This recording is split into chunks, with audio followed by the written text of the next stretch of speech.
Hello दोस्तों, एक बार फिर से स्वागत है आपके अपने भरोसेमंद YouTube channel employees latest news पर। देश भर के करोड़ों केंद्रीय कर्मचारी पेंशन धारकों के लिए आखिरकार टूटा 20 सालों पुराना रिकॉर्ड।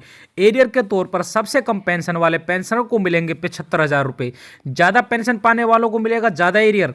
पेंशन में 15% की बंपर बढ़ोतरी को लेकर पेंशन धारकों के हक में आया बड़ा शानदार फैसला। इतनी महंगाई के दौर में पेंशन धारक दर दर भटकने को थे मजबूर। अब जाकर कर्मचारी पेंशनों के हक में आई केंद्र सरकार। बोली जिंदगी भर देश की सेवा करते हैं, अपना योगदान देते हैं। कोर्ट ने भी बोला कर्मचारी और पेंशन धारकों का हक उन्हें हर हाल में मिलना चाहिए। फिटमेंट फैक्टर बढ़ोतरी ने फिर लिया बड़ा जबरदस्त मोड़। फिटमेंट फैक्टर 2.57% से बढ़ाकर 3.00 होने को लेकर लंबे समय से चली आ रही थी मांग। बढ़ते ही न्यूनतम वेतन 18,000 रुपए से बढ़कर 26,000 रुपए। न्यूनतम पेंशन भी बढ़कर होगी 40,500। डीए यानी महंगाई भत्ते में बड़ा फेरबदल। डीए बढ़ोतरी से पेंशन वेतन में आता है बड़ा उछाल। साथ में फैमिली पेंशन, मकान किराया भत्ता, ईपीएफओ और सेवानिवृत्त पूर्व सैनिकों को लेकर बड़ी चौंकाने वाली खबर। जानेंगे सभी खबरों को विस्तार से। सबसे पहले वीडियो को लाइक कर दीजिए, क्योंकि एक लाइक ही हमारी मेहनत का फल होता है। साथ में चैनल पर फर्स्ट टाइम विजिट किया है तो चैनल को सब्सक्राइब करके बेल आइकन दबा दीजिए, ताकि कर्मचारियों, पेंशन भोगियों और जवानों से संबंधित वीडियो का नोटिफिकेशन आपके पास पहुंचे सबसे पहले। तो चलिए जानते हैं खबरों को विस्तार से बिना किसी देरी के। देश भर के करोड़ों सरकारी कर्मचारियों और पेंशनधारकों के लिए हाल के दिनों में राहत भरी खबरें सामने आ गई हैं। बढ़ती महंगाई के बीच केंद्र सरकार की ओर से महंगाई भत्ते में ताजा बढ़ोतरी को मंजूरी दी गई है और साथ ही 8वें वेतन आयोग को लेकर भी सकारात्मक संकेत मिल रहे हैं। लंबे समय से रोजमर्रा के खर्चे, मकान किराया, बच्चों की पढ़ाई और स्वास्थ्य जैसी जरूरतों का दबाव झेल रहे कर्मचारियों के लिए यह फैसला आर्थिक संतुलन बनाए रखने में मददगार माना जा रहा है। सरकार के इन कदमों से यह साफ झलकता है कि कर्मचारियों की आय और जीवन स्तर को लेकर गंभीरता दिखाई जा रही है। पिछले कुछ वर्षों में महंगाई दर में लगातार बढ़ोतरी हुई है। खाने पीने की चीजें, ईंधन, बिजली, स्कूल फीस और किराया पहले की तुलना में काफी महंगे हो चुके हैं। ऐसे में सरकारी कर्मचारियों के लिए मौजूदा वेतन में परिवार चलाना आसान नहीं रह गया था। खासतौर पर मध्यम और निम्न आय वर्ग के कर्मचारियों पर इसका सीधा असर पड़ा है। इसी के कारण महंगाई भत्ते की भूमिका और भी अहम हो जाती है। केंद्र सरकार साल में 2 बार महंगाई भत्ते की समीक्षा करती है। ये समीक्षा उपभोक्ता मूल्य सूचकांक के आधार पर की जाती है, जिससे बाजार में महंगाई का वास्तविक स्तर पता चलता है। जब महंगाई बढ़ती है तो महंगाई भत्ते में भी उसी अनुपात में इजाफा किया जाता है, ताकि कर्मचारियों की क्रय शक्ति बनी रहे और उनकी आय पर महंगाई का असर कम हो। इसका सीधा असर कर्मचारियों की मासिक सैलरी पर पड़ेगा और हर महीने उन्हें अतिरिक्त राशि मिलेगी। हाल ही में कर्मचारियों पेंशन धारकों का डीए डीआर 58% चल रहा है।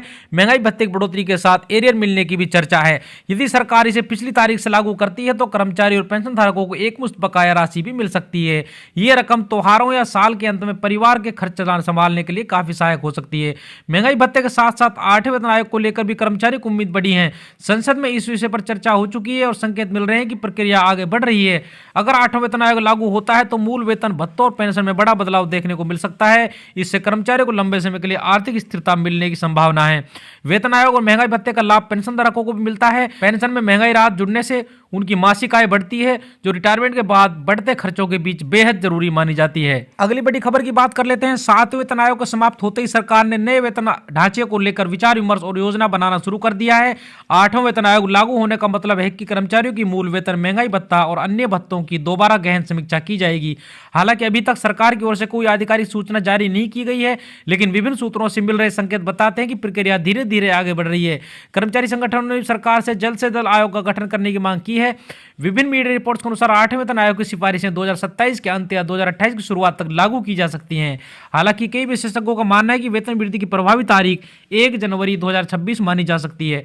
अगर ऐसा होता है तो कर्मचारियों को 2026 से लेकर वास्तविक रूप से लागू होने की तारीख तक का एरियर एक साथ मिलने की संभावना रहेगी। ये एरियर काफी बड़ी राशि हो सकती है, जिससे कर्मचारियों को एकमुश्त आर्थिक लाभ मिलेगा। यही कारण है कि सभी कर्मचारी इस आयोग को लेकर काफी उत्साहित महसूस कर रहे हैं। 8वें वेतन आयोग में सैलरी बढ़ोतरी पूरी तरह से फिटमेंट फैक्टर पर निर्भर करेगी। विशेषज्ञों का मानना है कि नया फिटमेंट फैक्टर 2.0 या उससे अधिक हो सकता है। अगर ऐसा होता है तो कुल मिलाकर सैलरी और पेंशन में लगभग 30 से 35% की बढ़ोतरी देखी जा सकती है। इसके अतिरिक्त महंगाई भत्ते को मूल वेतन में जोड़ने पर भी गंभीरता से चर्चा चल रही है, जिससे कुल वेतन में और भी अधिक इजाफा हो सकता है। यह कदम कर्मचारियों की लंबे समय से चली आ रही मांग भी रही है। वर्तमान में केंद्रीय कर्मचारी का न्यूनतम न्यूनतम मूल वेतन 18,000 रुपए है। विभिन्न भत्तों को जोड़ने के बाद यह राशि करीब 35,000-36,000 रुपए के आसपास पहुंच जाती है। अगर 8वें वेतन आयोग के तहत लगभग 34% की बढ़ोतरी होती है तो न्यूनतम सैलरी बढ़कर 46,000 रुपए से 48,000 रुपए प्रति माह की जा सकती है। इसका सीधा मतलब है कि कर्मचारियों को हर महीने करीब 10 से 12,000 रुपए तक का सीधा फायदा देखने को मिल सकता है। यह बढ़ोतरी में बढ़ती महंगाई के दौर में बेहद जरूरी और महत्वपूर्ण है। 8वें वेतन आयोग का लाभ केवल कार्यरत कर्मचारियों को ही नहीं बल्कि पेंशन भोगियों को मिलेगा। पेंशन की गणना नई मूल सैलरी के आधार पर की जाएगी, जिससे बुजुर्ग पेंशनर की मासिक आय में भी अच्छी खासी बढ़ोतरी देखने को मिल सकती है।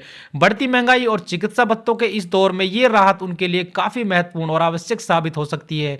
पेंशन धारकों को जीवन यापन में आने वाली कठिनाइयों से राहत मिलेगी और वे सम्मान पूर्वक जीवन जी सकेंगे। 8वां वेतन आयोग केवल सैलरी बढ़ोतरी का जरिया नहीं है बल्कि यह कर्मचारियों की आर्थिक स्थिरता और भविष्य की सुरक्षा से भी सीधे तौर पर जुड़ा हुआ है।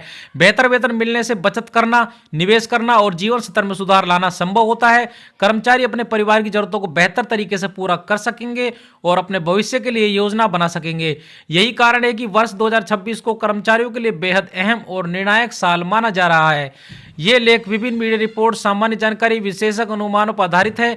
8वें वेतन आयोग से संबंधित सैलरी बढ़ोतरी, फिटमेंट फैक्टर, एरियर और लागू होने की तारीख को लेकर अंतिम निर्णय केवल भारत सरकार की आधिकारिक अधिसूचना के बाद ही मान्य होगा।